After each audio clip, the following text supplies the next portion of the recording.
Olá, bom dia. Hoje é terça-feira, 7 de junho. O Senado Notícias está no ar. E ontem à noite, o presidente do Senado participou de uma reunião no Palácio do Planalto sobre as iniciativas para conter o preço dos combustíveis. As medidas anunciadas incluem desoneração de gasolina e etanol. A União pode zerar os tributos federais sobre gasolina e etanol, que são PIS, COFINS e CID, se os estados reduzirem o ICMS a 17%, conforme prevê o projeto de lei complementar 18 de 2022, já aprovado na Câmara dos Deputados e cujo relatório pode ser apresentado nos próximos dias pelo senador Fernando Bezerra Coelho. Nesse caso, perdas na arrecadação dos estados serão ressarcidas pelo governo federal. Essas medidas foram anunciadas após reunião no Palácio do Planalto com o presidente Jair Bolsonaro, ministros e os presidentes da Câmara e do Senado. Também na gasolina e no etanol, lá no projeto de lei complementar, cai para 17% do ICMS e o governo federal se dispõe a zerar o seu tributo federal, PIS, COFINS e CID. O preço é 100. Só que tem um imposto de 5 federal que nós já eliminamos e vamos eliminar agora sobre gasolina, havíamos eliminado sobre diesel, e tem mais 5 dos estados. Mas nós vamos ressarcir os estados, transferindo receita para eles, de forma que eles não tenham essa perda de arrecadação. O presidente da Câmara ressaltou que o ressarcimento aos estados precisa constar de uma proposta de emenda à Constituição. E o presidente do Senado disse que as medidas serão analisadas pelos senadores. Esperamos, como é democrático, que o Senado, e esse apelo a gente já fez publicamente nas conversas, tenha a tranquilidade, a autonomia, a sensibilidade na aprovação do PLP 18 e que nós, após isso, tramitaremos uma PEC que autorize ao governo federal a ressarcir os estados que estiverem à disposição para zerar esses impostos estaduais. Acolhemos as reivindicações do Poder Executivo, levaremos ao Senado Federal, a todos os senadores, para apreciação do PLP 18 e das medidas legislativas, eventualmente de índole constitucional, as propostas de emenda à Constituição, para poder fazer valer essas iniciativas do governo federal e, dentro do diálogo, que é muito amplo no Senado Federal, buscar então se ter o consenso que possa convergir os interesses. Ainda sobre os preços dos combustíveis, o Senado deve analisar nesta semana a medida provisória que muda a incidência de PIS/COFINS sobre o etanol e permite a venda direta do produto aos postos numa tentativa de baratear o preço. O caminho que o álcool usado como combustível percorre da produção, ou seja, das destilarias, até o tanque dos consumidores, passa pelo distribuidor, o que acaba contribuindo para o aumento do preço final. No ano passado, o Congresso aprovou uma medida provisória que permitia a venda direta de etanol dos produtores e importadores para os postos, sem passar pelo distribuidor. Mas esse trecho da MP foi vetado pelo governo, porque durante a tramitação foram incluídas as cooperativas de produção e de comercialização, que já tinham direito à redução de PIS/COFINS em suas operações. Segundo o governo, isso geraria uma renúncia fiscal sem previsão orçamentária. Essa nova MP, já aprovada pela Câmara e que começa a ser debatida no Senado, volta a permitir que empresas comercializadoras e importadores de etanol hidratado vendam o produto diretamente aos postos de combustíveis sem ter de passar pelas distribuidoras. A medida exclui restrições comerciais da cadeia produtiva do etanol hidratado e provoca uma reorganização dessa cadeia. Como resultado, permite, por exemplo, que o agente produtor desse combustível comercialize diretamente com o revendedor varejista, como também com o transportador, revendedor retalhista e com o mercado externo. O Fórum Nacional Sucroenergético, que reúne produtores de cana, açúcar e etanol, comemora a nova MP. O nosso produto, o etanol hidratado, ele não tem nenhuma modificação até chegar ao consumidor, até chegar aos tanques dos veículos. E dessa forma, então, foi proposto que a gente regulasse, então, a venda direta de etanol hidratado do produtor diretamente para o posto revendedor e dessa forma poder dar mais eficiência a todo esse processo. A medida provisória também faz ajustes na cobrança do PIS/PASEP e da COFINS sobre a cadeia de produção e de comercialização do etanol combustível. Com essa diminuição do PIS/COFINS, o governo federal tenta diminuir o preço do álcool na bomba, né?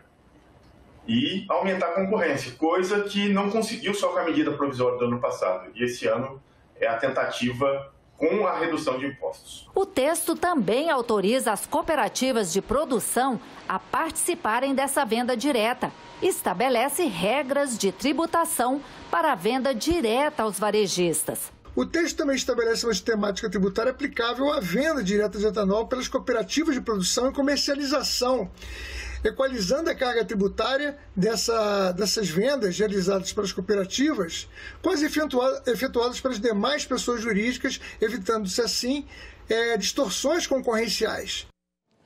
Daqui a pouco começam as atividades de hoje no Senado. Vamos conferir aqui no telão a agenda das comissões. Às 11 horas, a Comissão de Assuntos Sociais se reúne com 7 itens na pauta. Um deles amplia as oportunidades de vacinação para crianças, jovens e adultos. E às 2h30, a Comissão de Transparência, Fiscalização e Controle também se reúne para votar propostas como a que classifica como cláusula abusiva a obrigação do pagamento de fatura exclusivamente no estabelecimento do fornecedor. E para as 4 horas está marcada a sessão plenária do Senado, que deve analisar 5 itens. Vamos conferir a agenda aqui no telão. O primeiro item da pauta cria a campanha Junho Verde sobre conservação dos ecossistemas e controle da poluição e da degradação ambiental. Outro projeto inclui o rastreamento de sintomas depressivos em gestantes nas ações de pré-natal. Os senadores também podem votar o projeto que reconhece a marcha de resistência do cavalo crioulo do Rio Grande do Sul como manifestação da cultura nacional. Está na pauta ainda um acordo com El Salvador para cooperação em defesa e um outro acordo internacional sobre trânsito de serviços aéreos. E como vimos na agenda, os senadores podem votar hoje um projeto que cria a campanha Junho Verde. O objetivo é chamar a atenção para a importância da sustentabilidade. Por causa dessa campanha de conscientização, o Senado está com uma iluminação especial na cor verde até o fim do mês. A nova iluminação marca o início da campanha Junho Verde, que alerta sobre a importância da conservação dos ecossistemas, do controle da poluição e sobre a degradação dos recursos naturais. A cúpula do Senado ficará esverdeada até o fim do mês. A proposta de criação da campanha Junho Verde altera a Política Nacional de Educação Ambiental em âmbito federal, estadual e municipal, para divulgar a importância da preservação ambiental na vida das pessoas. A importância do meio ambiente saudável, da poluição do ar, da poluição das grandes cidades, enfim, todos os tipos de contaminação e poluição que incute na maior adoecimento da população, não é? E da destruição desse patrimônio inestimável que nós herdamos de muitas e muitas gerações. Ele é muitíssimo importante. O projeto também determina que os meios de comunicação do Senado deem prioridade a informações sobre políticas públicas, campanhas educativas e iniciativas como projetos de proteção e preservação ambiental, com ênfase em boas práticas de sustentabilidade. Outra proposta que pode ser analisada pelo plenário nesta semana é o projeto que cria a Lei Geral do Esporte. A Lei Geral do Esporte é um projeto que tramita no Senado desde 2017 e busca reunir numa só legislação todas as leis referentes às práticas esportivas no Brasil e deve alterar algumas dessas normas. O projeto, relatado pela senadora Leila Barros, foi aprovado pela Comissão de Educação, Cultura e Esporte e recebeu o apoio de senadores e atletas. Será um marco muito importante na legislação esportiva brasileira. Nós apoiamos sim, e é de fundamental importância essa lei geral do esporte, porque dá diretrizes não só para o governo federal, mas para o estadual e municipal, para que eles possam ter políticas públicas para que crianças, adolescentes com e sem deficiência comecem no esporte. É um avanço enorme essa lei geral do esporte que Vossa Excelência conduz. No projeto está prevista a criação do Sistema Nacional do Esporte, que fica encarregado de gerir e promover políticas públicas que incentivem a prática esportiva em todo o país. Além disso, cria o Fundo Nacional do Esporte, que deve cofinanciar essas atividades junto a estados, DF e municípios. Nós temos aí atletas olímpicos aí que não tem nem patrocínio até hoje, cara, que terminou a Olimpíada, não consegue passagem, quando consegue a passagem não tem dinheiro para se manter nos hotéis, né, na competição, nem a taxa de inscrição muitas vezes não é paga. E eu tenho certeza que com essa matéria aprovada, nós teremos um esporte mais valorizado. O texto também propõe criar a ANEsporte, um órgão que deverá formular e executar políticas públicas para combater o racismo no ambiente esportivo. Em outro ponto, a matéria cria medidas que buscam diminuir as diferenças nos incentivos dados a atletas masculinos e femininas. A gente luta porque essa causa, no esporte principalmente, venha a ser o direito igual do homem e da mulher, né, que tem o mesmo salário, que tem o mesmo direito, que tem o mesmo respeito. A gente precisa de mais participação das mulheres nessas entidades, na área de gestão, na área dos conselhos deliberativos, consultivos, e a gente percebe que esse número é muito reduzido. Então, a lei geral ela vem também para trazer essa paridade, né, esse movimento de equidade a esse movimento ao setor esportivo, que eu acho que é fundamental. A Lei Geral do Esporte também dispõe sobre a legislação trabalhista de atletas, políticas de prevenção ao doping, direitos de imagem e liberdade de expressão às pessoas envolvidas em competições esportivas. Após aprovado pela comissão, o texto seguiu para votação no plenário do Senado em caráter de urgência. A comissão que acompanha os impactos da pandemia na educação tratou em audiência pública nesta segunda-feira de um tipo específico da educação especial, aquela em que o aluno está impedido de frequentar a sala de aula. No passado era assim. Se por uma questão de doença, cirurgia ou internação hospitalar, o aluno não podia frequentar a sala de aula, podia acabar perdendo o ano. Mas isso mudou. Quando o aluno não pode ir à escola, a escola tem que dar um jeito de ir até o aluno, até mesmo no hospital. Mas o que está na lei enfrenta problemas aqui e ali e a velha falta de recursos. O modelo que é posto às vezes não atende. Então a gente tem que sim ter alternativas para não deixar ninguém de fora, né? Nenhum aluno de fora. Então, se ele tem essa situação da saúde mental, está afastado ali, né, por 30, 60, 90 dias, não está no rol daquelas doenças atendidas, né, no hospital, quer dizer, o Estado, o município vai ter que dar conta disso, né? A gente não pode cercear, segregar, né, esse estudante. A pandemia impactou o sistema de ensino como um todo. Fechou escolas, suspendeu atendimentos. Mas a coisa vem se normalizando. No Paraná, o atendimento a alunos que não podem ir à escola até que vai indo bem. Ou, pelo menos, melhor do que em outros estados. Mas não tanto. Hoje, a partir do momento que a escola ela tem a ciência, né, que esse estudante está em tratamento de saúde, né, que esse estudante ele está sem condições de estar no ambiente escolar, nós já começamos o atendimento. Então, a escola tem ciência, no dia seguinte a gente já começa esse atendimento ao estudante, né? Nós começamos o atendimento à família, nós começamos o atendimento nas atividades, né? A princípio trabalhando sempre a escola, o núcleo e a CL com envio de atividades até a contratação desses profissionais que vão para o domiciliar. E a gente ainda não tem suficientes profissionais para atender a demanda dos estudantes em tratamento de saúde. É a rede pública de ensino que dá conta da maior parte, 85%, de toda a educação especial, incluindo o atendimento hospitalar. A representante do MEC destacou o programa Salas de Recursos Multifuncionais e os investimentos que têm sido feitos na formação continuada dos professores.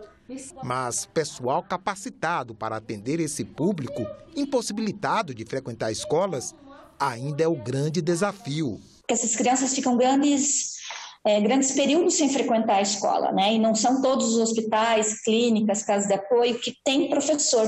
O que isso ocasiona? Isso ocasiona lacunas de aprendizagem, que por sua vez trazem defasagens e muitas vezes acabam como consequência trazendo uma dificuldade de aprendizagem, onde ocorre evasão, né, abandono escolar. Eu considero o atendimento hospitalar e também o atendimento domiciliar muito importante. É uma questão de garantia do direito à educação. A Subcomissão Permanente de Proteção ao Pantanal fez audiência pública para debater políticas e estratégias de desenvolvimento sustentável para o Pantanal, em Cuiabá, Mato Grosso. A audiência pública foi parte da programação do Fórum Internacional de Turismo do Pantanal, que começou nesta segunda-feira em Cuiabá. Os participantes avaliaram a situação ambiental da região e fizeram propostas para o desenvolvimento sustentável. O debate foi promovido pela Subcomissão Permanente de Proteção ao Pantanal do Senado e pela Comissão de Meio Ambiente da Assembleia Legislativa do Mato Grosso. Nós não queremos plantar soja no Pantanal. Nós não queremos plantar cana-de-açúcar no Pantanal. Nós não queremos colocar PCH no Pantanal. Nós não queremos colocar usina de álcool e açúcar no Pantanal. Não queremos colocar carvoaria no Pantanal. E isso vai estar no corpo da lei, dizendo que não poderá acontecer isso dentro da planície alagada do Pantanal. Por quê? Porque o que nós queremos lá é o pantaneiro e é o turista e é o turismo. Nós queremos ter de volta ali o povo pantaneiro, nós queremos ter o turismo aliado a isso e para isso nós precisamos rever as leis existentes. O senador Wellington Fagundes, presidente da subcomissão do Senado, falou sobre a importância de unir todas as regiões que compõem o Pantanal. Nós estamos aqui para discutir, inclusive, um Pantanal único, né? Um Pantanal em que os dois estados, Mato Grosso do Sul, temos essa responsabilidade aqui no Brasil, mas também o país líder aqui do Mercosul, da América do Sul, junto nessa liderança com a Bolívia, o Paraguai e até parte da Argentina. Segundo a lista Hansard, o Pantanal está entre uma das áreas úmidas de maior importância mundial por sua biodiversidade biológica, por regular regimes hidrológicos de todo o continente e ainda contribuir para a estabilidade climática do planeta. Além do seu valor para a vida, beleza por aqui é o que não falta. O que poderia ser visto como um pântano de difícil acesso é, na verdade, um dos mais belos paraísos ecológicos do planeta. O senador lembrou que está em tramitação o projeto de criação do Estatuto do Pantanal. A proposta aplica a legislação ambiental atual na proteção do bioma e propõe políticas públicas integradas entre os estados pantaneiros, além de instrumentos de planejamento ambiental. Nós queremos aperfeiçoar a legislação, por isso propusemos o Estatuto do Pantanal, mas não queremos fazer nada que não seja em harmonia, principalmente aqui com a Assembleia Legislativa de Mato Grosso e do Mato Grosso do Sul. Então, vocês têm todo o direito e até o dever de dar essa celeridade, né, para que a gente possa, inclusive, ir, digamos, na mesma linha do trabalho que vocês vão estar fazendo aqui na Assembleia. A Comissão de Juristas, que auxilia o Senado na elaboração de um anteprojeto para regulamentar a inteligência artificial no Brasil, vai fazer nesta semana um seminário internacional para debater o tema com especialistas de outros países. Robôs, carros automatizados, computadores médicos e todas as formas de inteligência artificial estão sendo debatidas no Senado desde o fim de março. A Comissão de Juristas, que está elaborando um anteprojeto para subsidiar os senadores na regulamentação da IA, já realizou 12 painéis com especialistas de todo o Brasil. Agora, vai debater as experiências de outros países em um seminário internacional com 7 painéis para conhecer as propostas e soluções já encontradas. Cada vez mais é necessário verificar, estudar esses mecanismos, verificar seus riscos potenciais e procurar trazer confiança e transparência na sua utilização, porque senão pode haver vários riscos à pessoa, sobre vigilância, discriminação, efeitos sobre erros em diagnósticos médicos. E isso envolve direitos fundamentais. O seminário internacional começa na quinta-feira, às 9 da manhã.